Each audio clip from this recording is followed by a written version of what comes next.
Hi hello ನಮಸ್ಕಾರ. MS vision ಅಕಾಡೆಮಿಗೆ ಸ್ವಾಗತ.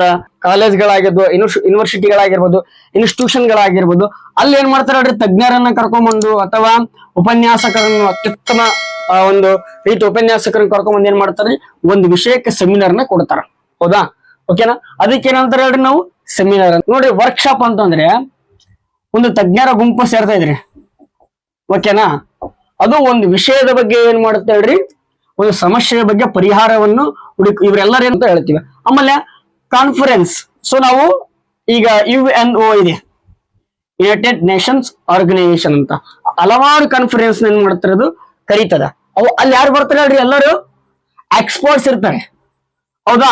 ಈ ಎಕ್ಸ್ಪರ್ಟ್ಸ್ ಬಂದು ಒಂದು ಚರ್ಚೆ ಮಾಡ್ತಾರಲ್ರಿ ಪರಸ್ಪರವಾಗಿ. ಹೌದಾ? ಅಭಿಮತ ಒಂದು ಭಿನ್ನಾಭಿಮತವನ್ನು ವ್ಯಕ್ತಪಡಿಸ್ತಾರಲ್ರಿ, ಅದಕ್ಕೆ ಏನಂತಾರಪ್ಪ ಅಂತಂದ್ರೆ ಕಾನ್ಫರೆನ್ಸ್ ಅಂತಾರ. ಸೊ ಈಗ ವೆಬ್ ಕಾನ್ಫರೆನ್ಸ್, ಹೌದಾ, ವಿಡಿಯೋ ಕಾನ್ಫರೆನ್ಸ್, ಇವೆಲ್ಲವನ್ನು ನಾವು ಇದ್ರೊಳಗಡೆ ನೋಡ್ತೀವಿ. ಲಾಸ್ಟ್ ಜಸ್ಟ್ ನೀತಿ ಆಯೋಗ ತಗೋರಿ, ನೀತಿ ಆಯೋಗ ಕೊಡೋದಾಗಿರ್ಬೋದು ಜನರಲ್ ಗಳನ್ನ. ಸೊ ಈಗ ನಾನೇ ಒಂದು ಜನರಲ್ ಪಬ್ಲಿಷನ್ ಮಾಡಿದ್ದೀರಿ. ಹೌದಾ? ಸೊ ಅದು ಏನಾಗುತ್ತೆ ಹೇಳ್ರಿ, ಓಪನ್ ಆಕ್ಸೆಸ್ ಒಳಗಡೆ ಬರ್ತದೆ. That is the types of ಜನರಲ್ಗಳು.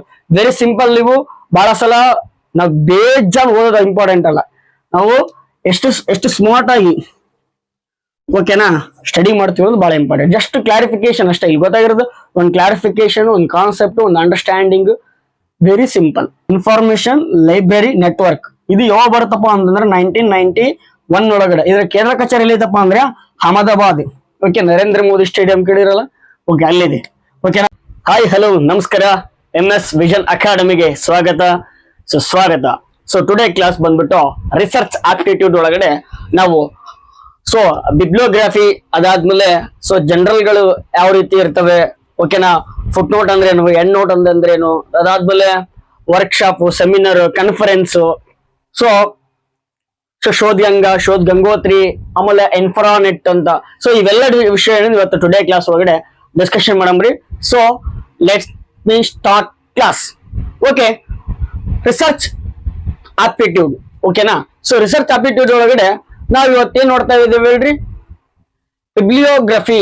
Okay sir, ನೀವು ಬಿಬ್ಲಿಯೋಗ್ರಫಿ ಅಂತ ಬರೆದ್ರೆ ಹಿಂಗಂದ್ರೆ ಏನ್ರಿ ಅಂತ ಕೇಳ್ತೀರಾ. ಸೊ ಇದಕ್ಕೇನಂತಾರಪ್ಪ ಅಂತಂದ್ರೆ ಗ್ರಂಥರುಣಿ ಅಂತಾರ. ಓಕೆನಾ? ಸೊ ಅಂತಂದ್ರೆ ಒಂದು ಪುಸ್ತಕ, ಬುಕ್ ಇದೆ ಹೇಳ್ರಿ. ಈಗ ನೀವೊಂದು ಬುಕ್ ಏನ್ ಮಾಡ್ತೀರಿ, ಕ್ರಿಯೇಷನ್ ಮಾಡ್ತೀರ ಅಂತ ಅನ್ಕೊಡ್ರಿ.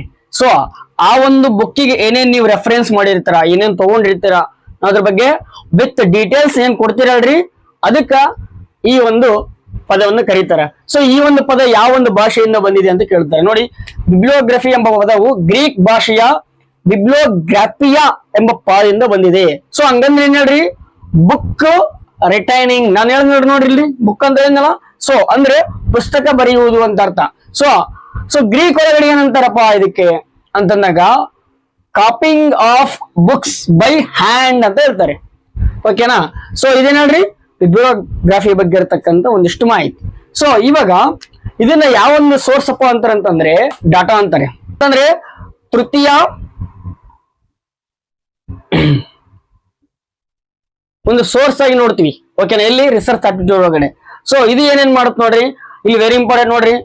ನಾನು ಇಲ್ಲಿ ಬುಕ್ ಅಂತ ಹಾಕಿದ್ದೀನಿ, ಆಮೇಲೆ ಜರ್ನಲ್ ಅಂತ ಹಾಕಿದ್ದೀನಿ. ಓಕೆನಾ? ಸೊ ಪುಸ್ತಕಕ್ಕೂ ಮತ್ತು ಮ್ಯಾಗಝಿನ್ಗೂ ಏನ್ ವ್ಯತ್ಯಾಸ ಇದೆ ಅನ್ನೋದ್ರ ಬಗ್ಗೆ ಇವ್ರು ಹೇಳ್ಕೊಂಡ್ ಬರ್ತಾರೆ. ಸೊ ಅಂದ್ರೆ ಒಂದು ನೀವು ಬುಕ್ಸ್ ತಗೊಂಡಿದ್ದೀರಾ, ಓಕೆನಾ, ಒಂದು ಬುಕ್ಸ್ ನ ನೀವು ಬಿಡುಗಡೆ ಮಾಡ್ತಿದ್ದೀರಪ್ಪ ಅಂತಂದ್ರೆ ಅದರ ಒಂದು ಕ್ರಿಯೇಟರ್ ಯಾರು ಫಸ್ಟ್, ಅದಾದ್ಮೇಲೆ ಟೈಟಲ್, ಇದ್ರ ಹೆಸರೇನು, ಓಕೆನಾ, ಅದನ್ನ ಪಬ್ಲಿಷರ್ ಅಂಡ್ ಪ್ಲೇಸ್, ಇದನ್ನ ಯಾರು ಪಬ್ಲಿಷ್ ಮಾಡಕ್ ಅಂತಾರ, ಓಕೆನಾ, ಅದು ಪ್ಲೇಸ್ ಎಲ್ಲಿದೆ, ಆ ಜಾಗ ಎಲ್ಲಿದೆ, ಹೌದಾ, ಆ ಸ್ಥಳ ಎಲ್ಲಿದೆ ಅಂತ. ಆಮೇಲೆ ಡೇಟ್ ಆಫ್ ಪಬ್ಲಿಕೇಶನ್, ಯಾವೊಂದು ಡೇಟ್ ಒಳಗಡೆ ನೀವು ಪಬ್ಲಿಕೇಶನ್ ಮಾಡಕ್ ಕುಂತೀರಿ ಅನ್ನೋದ್ರ ಬಗ್ಗೆ ವಿವರಣೆಯನ್ನು ಕೊಡ್ತಕ್ಕಂಥದ್ದು ಇಲ್ಲಿ ಹೇಳ್ರಿ.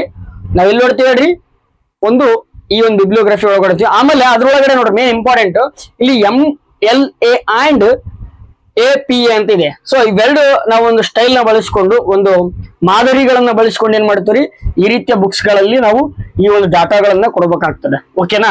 ಸೊ ಅದೇ ರೀತಿ ನಾವು ಜರ್ನಲ್ ಒಳಗೆ ನೋಡ್ಬೇಕಪ್ಪ ಅಂತಂದಾಗೆ ಕ್ರಿಯೇಟರ್. ಓಕೆನಾ? So creator first one. So same creator. ಅದಾದ್ಮೇಲೆ ಇಲ್ಲಿ ನೋಡ್ರಿ ಕೊಟ್ಟಾರಪ್ಪ ಅಂತಂದ್ರೆ ಟೈಟಲ್ ಆಫ್ ಆರ್ಟಿಕಲ್ ಅಂತ ಕೊಟ್ಟಿದ್ದಾರೆ, ಇಲ್ಲಿ ಓನ್ಲಿ ಟೈಟಲ್ ಅಂತ ಕೊಟ್ಟಿದ್ರು. ಓಕೆನಾ? ಈ ರೀತಿಯಾಗಿ ಇದು ಯಾಕಪ್ಪ ಅಂತಂದ್ರೆ ಜರ್ನಲ್ ಈ ಒಂದು ಡಿಫ್ರೆನ್ಸ್ ಇದೆ. ಈ ಡಿಫ್ರೆನ್ಸ್ ನಾವು ಏನ್ ಮಾಡ್ತಾರಪ್ಪ ಅಂತಂದ್ರೆ ಎಕ್ಸಾಮ್ ಒಳಗೆ ಕೇಳ್ತಾರೆ. ಅದಾದ್ಮೇಲೆ ಜರ್ನಲ್ ಟೈಟಲ್, ಓಕೆನಾ, ಈ ಒಂದು ವಿಷಯ ಯಾವ್ದಕ್ಕೆ ಸಂಬಂಧಪಟ್ಟಿದೆ ಅಂತ. ಆಮೇಲೆ ವ್ಯಾಲ್ಯೂಮ್, ಎಷ್ಟನೇ ಒಂದು ಎಡಿಷನ್ ಕೇಳಿರಲ್ಲ ಆ ತರ. ಆಮೇಲೆ ಪೇಜಸ್, ಎಷ್ಟು ಪೇಜ್ ಇದಾವೆ ನೋಡಿ, ಓಕೆನಾ. ಸೊ ಆಮೇಲೆ ಡೇಟ್ ಆಫ್ ಪಬ್ಲಿಕೇಶನ್. ಸೊ ಈ ರೀತಿಯ ವಿಷಯಗಳನ್ನೆಲ್ಲ ನೋಡ್ತೀವಿ ನೋಡ್ರಿ ನಾವು ಬಿಬ್ಲಿಯೋಗ್ರಫಿ ಒಳಗಡೆ ನೋಡ್ತೀವಿ. ಏನ್ ಎರಡು ಬಳಸ್ಕೊಂಡಾರಪ್ಪ ಅಂತಂದ್ರೆ ಅವೆರಡು ಏನ್ ನೋಡ್ರಿ ಇಲ್ಲಿ ನೋಡ್ರಿ, MLA and APA what is ಮೀನ್ ಅಪ್ಪ ಅಂತಂದಾಗ, ಸೊ MLA ಅಂತಂದ್ರೆ ಮಾಡರ್ನ್ ಲ್ಯಾಂಗ್ವೇಜ್ ಅಸೋಸಿಯೇಷನ್ ಅಂತ ಬರ್ತದ. ಸೊ ಇದು ಎಲ್ಲಿ ಬರ್ತಪ್ಪ ಅಂತಂದ್ರೆ ನ್ಯೂ ಯಾರ್ಕ್ ಒಳಗಡೆ ಐತಿ. ಇದ್ರದ್ದು ಕೇಂದ್ರ ಕಚೇರಿ ಐತ್ರಿ, ನ್ಯೂ ಯಾರ್ಕ್ ಒಳಗಡೆ ಇದರ ಕೇಂದ್ರ ಕಚೇರಿ ಇದೆ. ಸೊ ಈ ಒಂದು ಮಾಧ್ಯಮನ ಬಳಸಿಕೊಂಡು, ಈ ಒಂದು ಸ್ಟೈಲ್ ಆಫ್ ಫಾಂಟ್ ನ ಬಳಸಿಕೊಂಡು, ಹೌದಾ, ಈ ರೀತಿಯನ್ನ ಪಬ್ಲಿಕೇಶನ್ ಮಾಡ್ತಾರೆ. ಓಕೆ, ಅದಾದ್ಮೇಲೆ ನೋಡ್ರಿ ಅಮೇರಿಕನ್ ಸೈಕಲಾಜಿಕಲ್ ಅಸೋಸಿಯೇಷನ್ ಇದೆಲ್ಲಿದೆಪ್ಪ ಅಂತಂದ್ರೆ ವಾಷಿಂಗ್ಟನ್ DC ಒಳಗಿದೆ. ಓಕೆನಾ. ಸೊ ಇಷ್ಟೇ, ಇಲ್ಲಿ ಬಹಳ ಇದ್ರೊಳಗಡೆ ಏನೇನು ವೇರಿಯೇಷನ್ ಮಾಡ್ತಾರೆ ಅನ್ನೋ ಬಗ್ಗೆ ನೆಟ್ ಒಳಗಡೆ ಬಹಳ ಆಳವಾಗಿ ಕ್ವಶನ್ ಕೇಳ್ತಾರೆ. ಓಕೆನಾ. ಸೊ ಅದ್ರ ಬಗ್ಗೆ ನಾವು ತಿಳ್ಕೊಬೇಕು. ಸೊ ಅದಾದ್ಮೇಲೆ ಇದೇನಲ್ರಿ ಬುಕ್ ಯಾವ ರೀತಿ ಬಿಡುಗಡೆ ಮಾಡಬೇಕು, ಅದಕ್ಕೆ ಏನೇನು ಇನ್ಫಾರ್ಮೇಶನ್ ಬೇಕು, ಅದು ಯಾವ ರೀತಿ ಇನ್ಫಾರ್ಮೇಶನ್ ಕೊಡಬೇಕು ಅನ್ನೋದ್ರ ಬಗ್ಗೆ ಡಿಸ್ಕಷನ್. ಸೊ ಇವಾಗ ಒಂದು ಥೀಸಿಸ್ ಬರಿತಾ ಇದ್ದೀರಪ್ಪ ಅಂತಂದಾಗ, ಓಕೆನಾ, ಒಂದು ಸಂಶೋಧನೆ ಮಾಡ್ತಿದ್ರಪ್ಪ ಅಂದ್ರೆ ಏನೇ ನೋಡ್ಕೋಬೇಕು ಅಂತ ಹೇಳ್ತಾರೆ. ಸೊ ಅದ್ರೊಳಗಡೆ ನೋಡ್ರಿ ಫುಟ್ ನೋಟ್ ಅಂತಿದೆ, ಆಮೇಲೆ ಎಂಡ್ ನೋಟ್ ಅಂತ ಬರುತ್ತೆ. ಓಕೆನಾ. That is what is the foot note ಅಪ್ಪ ಅಂತಂದ್ರೆ bottom of the same page. ನೀವು ಒಂದು ಪೇಜ್ ಏನೊಂದು ಕೊಟ್ಟಿರ್ತಾರಲ್ಲ, ಒಂದ್ ಏನಾದ್ರು ನೀವು ಒಂದು ವಿಷಯ ತಗೊಂಡಿರ್ತಾರಲ್ರಿ, ಆ ವಿಷಯಕ್ಕೆ ಏನ್ ಲಾಸ್ಟಿಗೆ ಒಂದು ಕನ್ಕ್ಲೂಷನ್ ಬರೀತಾರಲ್ಲ, ಲಾಸ್ಟಿಗೆ ಒಂದಿಷ್ಟು ಲೈನ್ ಬರೀತಾರಲ್ಲ, ಅದಕ್ಕೆ ಅಂತ ಹೇಳ್ರಿ ಫುಟ್ ನೋಟ್ ಅಂತಾರೆ. ಅದೇ ರೀತಿ ಎಂಡ್ ನೋಟ್ ಅಪ್ಪ ಅಂತಂದ್ರೆ end of the chapter or document. ನೀವೇನ್ ಥೀಸಸ್ ಬರೆದಿರಲ್ರಿ, ಆ ಥೀಸಸ್ ಫೈನಲಿ ಒಂದು ಲಾಸ್ಟಿಗೆ ಒಂದು ಕೊಡ್ತಿರಲ್ರಿ, ಕನ್ಕ್ಲೂಷನ್ ಆಗಿರ್ಬೋದು, ಹೌದಾ. ಸೊ ಆ ರೀತಿಯ ಫೈನಲ್ ಬರಿತಕ್ಕಂಥದ್ದು ಇಲ್ಲಪ್ಪ, ಫೈನಲ್ ಬರೀ ಒಂದು ವಿಷಯ ಇಲ್ಲಪ್ಪ ಅಂತಂದ್ರೆ ಅದು ಎಂಡ್ ನೋಟ್. ಎಂಡ್ ಅಂದ್ರೆ ಕೊನೆ ನೋಡ್ರಿ. ಫುಟ್ ನೋಟ್ ಅಂತಂದ್ರೆ ಒಂದ್ ಪೇಜ್ಗೆ ಅಂತ ಅನ್ಕೋಬಿಡ್ರಿ. ಓಕೆನಾ. ನೋಡಿ ಇಲ್ಲಿ ಪೇಜ್ ಅಂತ ಹೇಳ್ತಾರೆ. ಓಕೆನಾ. ಈಗ ನೀವು ಎಕ್ಸಾಮ್ ಒಂದು ಪ್ರಬಂಧ ಬರೀತಿದ್ದೀರ ಅಂತ ಅನ್ಕೋರಿ, ಹೌದಾ. ಸೊ ಪ್ರಬಂಧ ಬರೀತಕ್ಕಂಥ ಸಂದರ್ಭಗಳೇ ಒಂದು ವಿಷಯ ತಗೊಂಡಿರೋ ಮೇನ್ ವಿಷಯ ಏನಂತಂದಾಗ ಅದಕ್ಕೊಂದಿಷ್ಟು ಸಣ್ಣದ ಏನ್ ಮಾಡಿರ್ತೀರಿ ನೀವು, ಉಪಸಂಹಾರ ಅಂತ ಬರೀತೀರಿ. ಫೈನಲಿ ಏನ್ ಮಾಡ್ತೀರ ಅನ್ನೋದಕ್ಕ ಒಂದು ಉಪಸಂಹಾರ ಅಂತ ಬರೀತೀರಿ. ಕ್ಲಾರಿಟಿ ಆಗ್ತಾ. ಸೊ ಇದ್ರಂಗತಿಯಲ್ಲಿ ಬರ್ತೀವಿ ಹೇಳ್ರಿ ನಾವು. ಇದ್ರಂಗತಿಯಲ್ಲಿ ನಾವು ಅನ್ವಯ ಮಾಡ್ಕೋಬೇಕಪ್ಪ ಅಂದ್ರೆ ರಿಸರ್ಚ್ ಒಳಗಡೆ, ಒಂದು ಥೀಸಿಸ್ ಒಳಗಡೆ, ಹೌದಾ, ಅದನ್ನ ನಾವು ಅನ್ವಯ ಮಾಡ್ಕೊಂತೀವಿ. ಆಮೇಲೆ ನೋಡ್ರಿ ಇಲ್ಲಿ ನೆಕ್ಸ್ಟ್ ವರ್ಕ್ಶಾಪ್, ಸೆಮಿನಾರ್, ಆಮೇಲೆ ಒಂದು ಕಾನ್ಫರೆನ್ಸ್ ಅಂತ ಇದೆ. ಸೊ ಇವೆಲ್ಲ ಇಂಪಾರ್ಟೆಂಟ್ ನೋಡ್ರಿ. ವರ್ಕ್ಶಾಪ್ ಅಂತಂದ್ರೆ ಒಂದು ತಜ್ಞರ ಗುಂಪು ಸೇರ್ತಾ ಇದ್ರಿ, ಓಕೆನಾ. ಅದು ಒಂದು ವಿಷಯದ ಬಗ್ಗೆ ಏನ್ ಮಾಡುತ್ತೆ ಹೇಳ್ರಿ, ಒಂದು ಸಮಸ್ಯೆಯ ಬಗ್ಗೆ ಪರಿಹಾರವನ್ನು ಇವ್ರೆಲ್ಲರೂ ಏನ್ ಮಾಡ್ತಾರೆ ಇಲ್ಲಿ ಕುಂದಂಗ ಏನ್ ಚರ್ಚೆ ಮಾಡ್ತಾರಪ್ಪ ಅಂತಂದ್ರೆ ಒಂದು ವಿಷಯದ ಸಮಸ್ಯೆಗೆ ಪರಿಹಾರವನ್ನು ಕಂಡುಕೊಳ್ತಾರೆ. ಅದಕ್ಕೆ ಏನಾದ್ರೆ ವರ್ಕ್ಶಾಪ್ ಅಂತಾರೆ. ಅಥವಾ ಒಂದು ತಯಾರಿಯನ್ನು ನಡೆಸ್ಕೊಳ್ಳೋದು, ಹೌದಾ. ಫಾರ್ ಎಕ್ಸಾಂಪಲ್ ಈಗ ಒಂದು ಕೊನೆ ವರ್ಕ್ಶಾಪ್ ಇದೆ ಅಂತ ಅನ್ಕೋರಿ, ಹೌದಾ, ಒಂದು ನಿರುದ್ಯೋಗಿಗಳಿಗೆ ಉದ್ಯೋಗವನ್ನು ಒದಗಿಸ್ಕೊಡೋದಪ್ಪ. ಸೊ ಅವ್ರಿಗೆ ಏನ್ ಹೇಳ್ರಿ, ಅವ್ರಿಗೆ ತರಬೇತಿ, ನೀವು ಈ ರೀತಿ ಮಾಡ್ಬೇಕು, ಹಿಂಗ ಈ ರೀತಿಯಾಗಿ ಅಂತಂದಾಗ ಅದಕ್ಕೂ ವರ್ಕ್ಶಾಪ್ ಅಂತಾರ. ಓಕೆನಾ. ಸೊ ಅರ್ಥ ಆಯ್ತಲ್ರಿ ವರ್ಕ್ಶಾಪ್ ಅಂತಂದ್ರೆ. ಅದಾದ್ಮೇಲೆ ಸೆಮಿನಾರ್, ಹೌದಾ. ಒಬ್ಬ ಈಗ ಎಕ್ಸಾಂಪಲ್ ಸೆಮಿನಾರ್ ಎಲ್ಲಿ ನೋಡ್ತೀವಿ ಹೇಳ್ರಿ ನಾವು, ಕಾಲೇಜ್ಗಳಾಗಿರ್ಬೋದು, ಯೂನಿವರ್ಸಿಟಿಗಳಾಗಿರ್ಬೋದು, ಇನ್ಸ್ಟಿಟ್ಯೂಷನ್ಗಳಾಗಿರ್ಬೋದು, ಅಲ್ಲಿ ಏನ್ ಮಾಡ್ತಾರೆ ಹೇಳ್ರಿ, ತಜ್ಞರನ್ನ ಕರ್ಕೊಂಡ್ಬಂದು ಅಥವಾ ಉಪನ್ಯಾಸಕರನ್ನು, ಅತ್ಯುತ್ತಮ ಒಂದು ರೀತಿ ಉಪನ್ಯಾಸಕರನ್ನ ಕರ್ಕೊಂಡ್ಬಂದು ಏನ್ ಮಾಡ್ತಾರೆ, ಒಂದು ವಿಷಯಕ್ಕೆ ಸೆಮಿನಾರ್ನ ಕೊಡ್ತಾರ, ಹೌದಾ. ಓಕೆನಾ. ಅದಕ್ಕೆ ಏನಂತಾರೆ ಹೇಳ್ರಿ ನಾವು ಸೆಮಿನಾರ್ ಅಂತ ಹೇಳ್ತೀವಿ. ಆಮೇಲೆ ಕಾನ್ಫರೆನ್ಸ್. ಸೊ ನಾವು ಈಗ UNO ಇದೆ, ಯುನೈಟೆಡ್ ನೇಷನ್ಸ್ ಆರ್ಗನೈಸೇಷನ್ ಅಂತ, ಹಲವಾರು ಕಾನ್ಫರೆನ್ಸ್ ಏನ್ ಮಾಡ್ತಿರೋದು ಕರೀತದ. ಅಲ್ಲಿ ಯಾರು ಬರ್ತಾರೆ ಹೇಳ್ರಿ, ಎಲ್ಲರೂ ಎಕ್ಸ್ಪರ್ಟ್ಸ್ ಇರ್ತಾರೆ, ಹೌದಾ. ಈ ಎಕ್ಸ್ಪರ್ಟ್ಸ್ ಬಂದು ಒಂದು ಚರ್ಚೆ ಮಾಡ್ತಾರಲ್ರಿ ಪರಸ್ಪರವಾಗಿ, ಹೌದಾ, ಒಂದು ಭಿನ್ನಾಭಿಮತವನ್ನು ವ್ಯಕ್ತಪಡಿಸ್ತಾರಲ್ರಿ, ಅದಕ್ಕೆ ಏನಂತಾರಪ್ಪ ಅಂತಂದ್ರೆ ಕಾನ್ಫರೆನ್ಸ್ ಅಂತಾರ. ಸೊ ಈಗ ವೆಬ್ ಕಾನ್ಫರೆನ್ಸ್, ಹೌದಾ, ವಿಡಿಯೋ ಕಾನ್ಫರೆನ್ಸ್, ಇವೆಲ್ಲವನ್ನು ನಾವು ಇದ್ರೊಳಗಡೆ ನೋಡ್ತೀವಿ. ಲಾಸ್ಟ್ ಬಂದ್ ಏನ್ರಿ ಜರ್ನಲ್. ಸೊ ಈಗ ನೀವೊಂದು ಕಾಲೇಜ್ ಇದೆ ಅನ್ಕೋರಿ, ಜರ್ನಲ್ ಅಂತಂದ್ರೆ ಈಗ ನಾನು ಇಲ್ಲಿ ಹೇಳಿದೆ. ಸೊ ಇಲ್ಲಿ ಬುಕ್ ಆಗಿತ್ತು, ಜರ್ನಲ್ ಆಗಿತ್ತು ಅಂತ. ಸೊ ಅವ್ರು ಏನ್ ಮಾಡ್ತಾರಪ್ಪ ಅಂತಂದ್ರೆ ಒಂದು ಕಾಲೇಜ್, ಒಂದು ಯೂನಿವರ್ಸಿಟಿ ಐತಪ್ಪ ಅಂದ್ರೆ ಅವ್ರದ್ದೇ ಆಗಿರ್ತಕ್ಕ ಒಂದು ಪಬ್ಲಿಕೇಶನ್ ಇರ್ತದೆ, ಹೌದಾ. ಸೊ ಅವ್ರು ಮಂತ್ಲಿ ಈ ರೀತಿಯ ಒಂದು ಪಬ್ಲಿಕೇಶನ್ ಮಾಡ್ತಿರ್ತಾರ. ಸೊ ಅದಕ್ಕೆ ಅಂತ ನಾವು ಜರ್ನಲ್ ಅಂತೀವಿ. ಸೊ ಅದ್ರೊಳಗೆ ಟೈಪ್ಸ್ ಬಂದ ನೋಡ್ರಿ, ಒಂದು ಅಕಾಡೆಮಿಕ್ ಅಂತ, ದಿನಾದ್ಮೇಲೆ ಸೈಂಟಿಫಿಕ್ ಅಂತ, ಅದಾದ್ಮೇಲೆ ಓಪನ್ ಆಕ್ಸೆಸ್ ಅಂತ. ಸೊ ಅಕಾಡೆಮಿಕ್ ಅಂದ್ರೆ ಏನು, ಸೈಂಟಿಫಿಕ್ ಅಂದ್ರೆ ಓಪನ್ ಆಕ್ಸೆಸ್ ಅಂದ್ರೆ ಏನಪ್ಪಾ ಅಂತಂದ್ರೆ, ಅಕಾಡೆಮಿಕ್ ಅಪ್ಪ ಅಂತಂದ್ರೆ ಕಾಲೇಜ್ ಆಗಿರ್ಬೋದು, ಯೂನಿವರ್ಸಿಟಿ ಆಗಿರ್ಬೋದು, ಇನ್ಸ್ಟಿಟ್ಯೂಷನ್ ಆಗಿರ್ಬೋದು, ಇವೆಲ್ಲವೂ ಸಂಬಂಧಪಟ್ಟಂಗ ನಾವೇನ್ ಒಂದು ಇನ್ಫಾರ್ಮೇಶನ್ ಹೊರಗೆ ಕಳಿಸ್ತೀವಲ್ರಿ, ಒಂದು ಜನರಲ್ ತಯಾರು ಮಾಡ್ತೀವಲ್ರಿ, ಅದಕ್ಕೆ ಏನಂತಾರ್ರಿ ಅಕಾಡೆಮಿಕ್ ಜನರಲ್ ಅಂತಾರ. ಸೊ ಅದೇ ರೀತಿ ಸೈಂಟಿಫಿಕ್ ಜನರಪ್ಪ ಅಂತಂದ್ರೆ ಹೊಸ ಒಂದು ವಿನ್ಯಾಸವನ್ನು ಮಾಡೋದು, ಹೌದಾ, ಒಂದು ನವೀನವಾಗಿರ್ತಕ್ಕಂಥ ಸಂಶೋಧನೆ ಮಾಡೋದು ಎಲ್ಲೆಲ್ರಿ ಸೈನ್ಸ್ ಒಳಗಡೆ, ಹೌದಾ. ಆ ಒಂದು ಕಂಡುಹಿಡಿತಕ್ಕಂಥ ಎಕ್ಸಾಂಪಲ್ ತಗೋರಿ ಇಸ್ರೋ, ಓಕೆನಾ, ಆಮೇಲೆ DRDO ಈ ರೀತಿಯ ಒಂದು ಸಂಸ್ಥೆಗಳೇನು ಹೊರ ತಗೊಂಡ್ಬರ್ತಾವಲ್ರಿ ಜರ್ನಲ್ಗಳನ್ನ, ಅದಕ್ಕೆ ಅಂತಾರಪ್ಪ ಅಂದ್ರೆ ಸೈಂಟಿಫಿಕ್ ಜನರಲ್ ಅಂತಾರೆ. ಸೊ ಓಕೆ ಸರ್, ಇದು okay, academic okay, scientific okay sir. ಇದೇನ್ ಸರ್ ಓಪನ್ ಆಕ್ಸೆಸ್ ಅಂತಂದ್ರೆ? ಸೊ ಓಪನ್ ಆಕ್ಸೆಸ್ ಅಂತಂದ್ರೆ ಸೊ ಇವರೆಲ್ಲ ಅಕಾಡೆಮಿಕ್ ಆಯ್ತು, ಸೈಂಟಿಫಿಕ್ ಆಯ್ತು. ಸೊ ಇವ್ರನ್ನ ಬಿಟ್ಟು ಸಾಮಾಜಿಕವಾಗಿ ಯಾರು ಜನರಲ್ಗಳನ್ನ ತಗೊಂಡ್ಬರ್ತಾರಲ್ರಿ. ಸೊ ಫಾರ್ ಎಕ್ಸಾಂಪಲ್ ಈಗ ನೀತಿ ಆಯೋಗ ತಗೋರಿ, ನೀತಿ ಆಯೋಗ ಕೊಡೋದಾಗಿರ್ಬೋದು ಜನರಲ್ಗಳನ್ನ. ಸೊ ಈಗ ನಾನೇ ಒಂದು ಜನರಲ್ ಪಬ್ಲಿಷನ್ ಮಾಡಿದ್ರಿ, ಹೌದಾ. ಸೊ ಅದು ಏನಾಗುತ್ತೆ ಹೇಳ್ರಿ, ಓಪನ್ ಆಕ್ಸೆಸ್ ಒಳಗಡೆ ಬರ್ತದೆ. That is the types of ಜನರಲ್ಗಳು. Very simple. ನೀವು ಬಹಳ ಸಲ ನಾವು ಬೇಜಾನ್ ಓದೋದು ಇಂಪಾರ್ಟೆಂಟ್ ಅಲ್ಲ, ನಾವು ಎಷ್ಟು ಸ್ಮಾರ್ಟ್ ಆಗಿ ಓಕೆನಾ ಸ್ಟಡಿ ಮಾಡ್ತೀವಿ ಅನ್ನೋದು ಬಹಳ ಇಂಪಾರ್ಟೆಂಟ್. ಜಸ್ಟ್ ಕ್ಲಾರಿಫಿಕೇಶನ್ ಅಷ್ಟೇ. ಈಗ ಗೊತ್ತಾಗಿರೋದು ಒಂದು ಕ್ಲಾರಿಫಿಕೇಶನ್, ಒಂದು ಕಾನ್ಸೆಪ್ಟ್, ಒಂದು ಅಂಡರ್ಸ್ಟ್ಯಾಂಡಿಂಗ್, ವೆರಿ ಸಿಂಪಲ್. ಇದರಿಂದ ನಮಗೆ ಆರಾಮ್ಸೆ ನಾವು ರೀಚ್ ಆಗಕ್ ಸಾಧ್ಯ, ಓಕೆನಾ. ವೆರಿ ಸ್ಮಾರ್ಟ್ ಸ್ಟಡಿ ಇರಬೇಕು. ಸೊ ಬಹಳ ಹೇಳ್ತೀವಿ ನೋಡ್ರಿ, ಬಹಳ ತಲೆ ಕಟ್ಸ್ಕೊಳಕ್ ಹೋಗ್ಬಾರ್ದು, ಓಕೆನಾ. ಸೊ ಅದನ್ನ ಜಸ್ಟ್ ಅರ್ಥ ಮಾಡ್ಕೊಂಡ್ರೆ ಸಾಕು, ಅದು ಯಾವ ರೀತಿ ಹೋಗುತ್ತೆ ಅನ್ನೋದು ಗಮನ ಹರಿಸಿದ್ರೆ ಸಾಕು. ಅಷ್ಟೇ ಸಾಕು, ಅಷ್ಟೇ ಬೇಕಾಗಿರೋದು, ಜಸ್ಟ್ ಇದಷ್ಟೇ. ಸೊ ಅದನ್ನ ನೀವು ಮಾಡ್ತಾರೆ, ನೀವು ವೆರಿ ಕಾಂಪ್ಲಿಕೇಟೆಡ್ ಮಾಡ್ಕೊಂತಾರ. ದಟ್ ಈಸ್ ನಾಟ್ ಗುಡ್, ಓಕೆನಾ. ಸೊ ಅದಾದ್ಮೇಲೆ ನೋಡ್ರಿ ಶೋಧ್ ಗಂಗೋತ್ರಿ, ಇದನ್ನ ಅದಾದ್ಮೇಲೆ ಇನ್ಫ್ರಾನೆಟ್ ಅಂತ ಹೇಳಿದೀನಿ. ಸೊ ನೋಡಿ, ಶೋಧ್ ಗಂಗಾದೊಳಗಡೆ ಇದನ್ನ ಯಾರು ಲಾಂಚ್ ಮಾಡ್ತಾರಪ್ಪ ಅಂತಂದ್ರೆ, ಇವನ್ನೆಲ್ಲಾನು ಯಾರು ಲಾಂಚ್ ಮಾಡ್ತಾರೆ ಹೇಳ್ರಿ?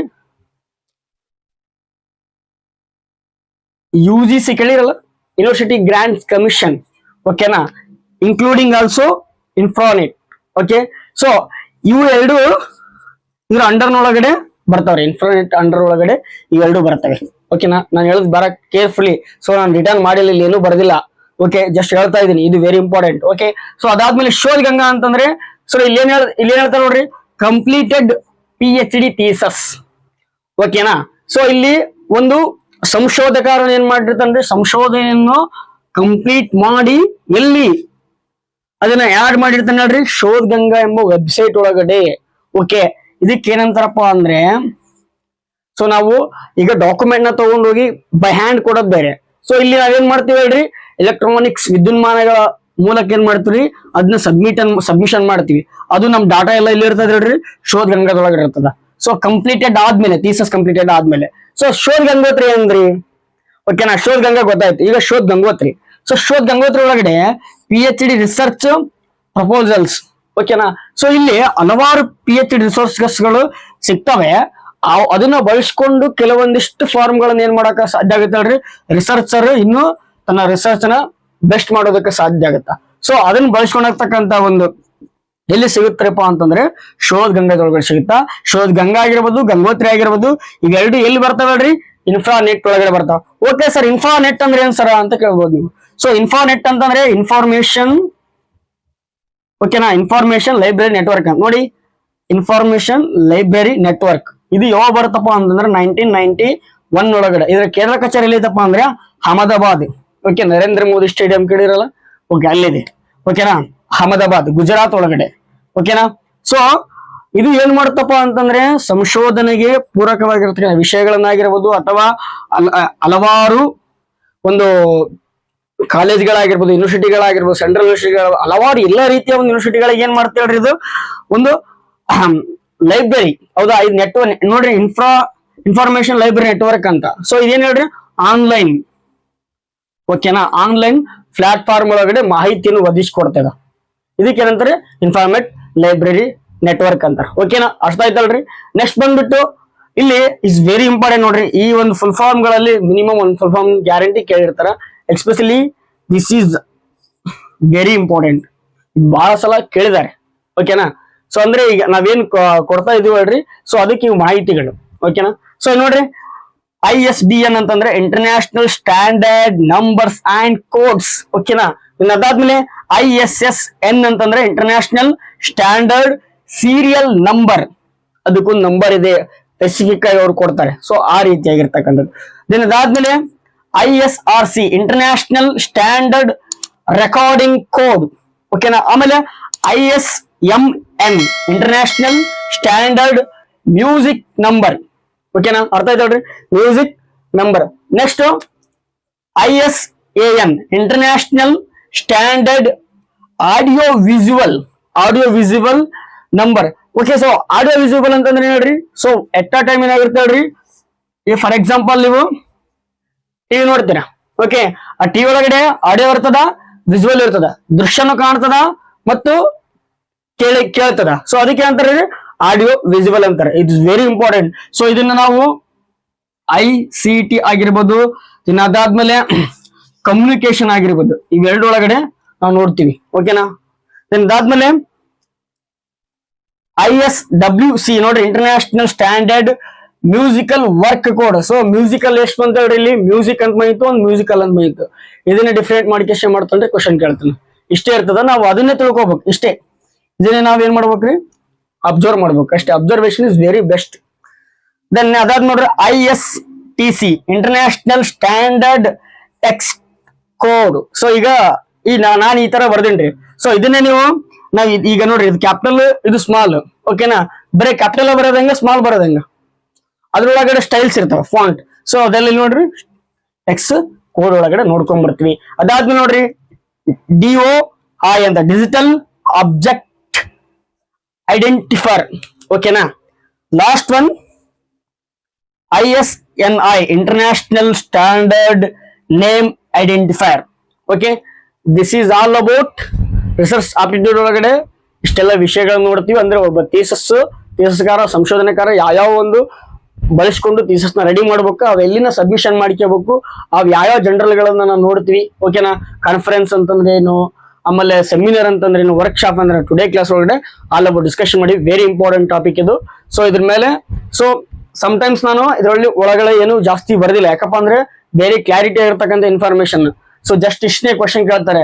ಸೊ ಈಗ ಶೋಧ್ ಗಂಗಾ ಅಂತಿದೆ ಹೇಳ್ರಿ, ಇಲ್ಲಿ ಶೋಧ್ ಗಂಗಾ ಡಿಫ್ರೆನ್ಸ್ ಏನ್ ಹೇಳ್ರಿ, ಶೋಧ್ ಗಂಗಾದೊಳಗಡೆ ಕಂಪ್ಲೀಟೆಡ್ ಆಗಿರ್ತಕ್ಕಂಥ ರಿಸರ್ಚ್ ಥೀಸಸ್ ಗಳು ನೋಡ್ತೀವಿ. ಅಂದ್ರೆ ಅವ್ರು ಏನ್ ಮಾಡ್ಬೇಕು, ಕಂಪ್ಲೀಟೆಡ್ ಆದ್ಮೇಲೆ ಅಲ್ಲಿ ಹೋಗಿ ಹಾಡ್ ಮಾಡ್ಬೇಕು, ಓಕೆನಾ. ಈಗ ನಾ ರಿಸರ್ಚ್ ಮಾಡೀನಿ, ಒಬ್ಬ ಸಂಶೋಧಕರ ಒಂದ್ ವಿಷಯ ಸಂಶೋಧನೆ ರಿಸರ್ಚ್ ಮಾಡೀನಿ, ಅದನ್ನ ತಗೊಂಡು ನಾವ್ ಎಲ್ಲಿ ಹಾಕ್ಬೇಕು ಹೇಳ್ರಿ, ಶೋಧ್ ಗಂಗಾದೊಳಗೆ ಹಾಕ್ಬೇಕು. ಶೋಧ್ ಗಂಗೋತ್ರೊಳಗಡೆ ನಾ ಇನ್ನೂ ರಿಸರ್ಚ್ ಮಾಡಕ್ ಕುಂತೀನಪ್ಪ ಅಂತಂದಾಗ ನನಗೆ ಬೇಕಾಗಿರ್ತಕ್ಕಂಥ ವಿಷಯಗಳನ್ನ ನಾವು ತಗೊಂಡ್ಬರ್ತೀವಿ ಹೇಳ್ರಿ, ಅದು ಶೋಧ್ ಗಂಗೋತ್ರ ಒಳಗಡೆ. ಸೊ ಇವೆರಡು ಎದ್ರ ಒಳಗಡೆ ಕೆಲಸ ಮಾಡ್ತಾರೆ, ಇನ್ಫಾರ್ನೆಟ್ ಒಳಗಡೆ, ಇನ್ಫಾರ್ ಲೈಬ್ರರಿ ನೆಟ್ವರ್ಕ್ ಒಳಗಡೆ ಕೆಲಸ ಮಾಡ್ತಾವ. ಇದನ್ನ ಯಾರು ತಗೊಂಡ್ಬರ್ತಾರಪ್ಪ ಅಂದ್ರೆ UGC ಅವ್ರು ತಗೊಂಡ್ಬಂದಿರ್ತಾರ. ಈ ರೀತಿ ಎಲ್ಲ ಇಂಟರ್ಲಿಂಕ್ ಇರ್ತಾವ. ಜಸ್ಟ್ ನೀವು ಒಂದ್ ಸಲನ ಅದನ್ನ ಕರೆಕ್ಟ್ ನೋಡ್ಕೊಂಡು ಹೋದ್ರೆ ನಿಮ್ಗೆಲ್ಲ ನೆನಪಿರ್ತದ. ಏನು ಟಫ್ ಮಾಡಕ್ ಏನು ಇಲ್ಲ ಹೇಳ್ರಿ, ಓಕೆನಾ. ಈಗ ನೀವು ಇದನ್ನ ನೆನ್ಪಿಟ್ಕೋಬೇಕಪ್ಪ ಅಂತಂದ್ರೆ ನಿಮ್ಮಲ್ಲಿ ಇರ್ತಕ್ಕಂಥ ಬುಕ್ಸ್ ಗಳನ್ನ ಸೆಕೆಂಡ್ ಪೇಜ್ ತೆರೆದು ನೋಡ್ರಿ, ಎಲ್ಲ ಕಾಣುತ್ತೆ ಅಲ್ಲಿ, ಓಕೆನಾ. ಡೆಫಿನೆಟ್ಲಿ ನಿಮ್ಮ ಹತ್ರ ಬುಕ್ಸ್ ಇದ್ದೇ ಇರ್ತಂತ, ಓಕೆನಾ. Okay, this is all about my side. Thank you all, thank you so much.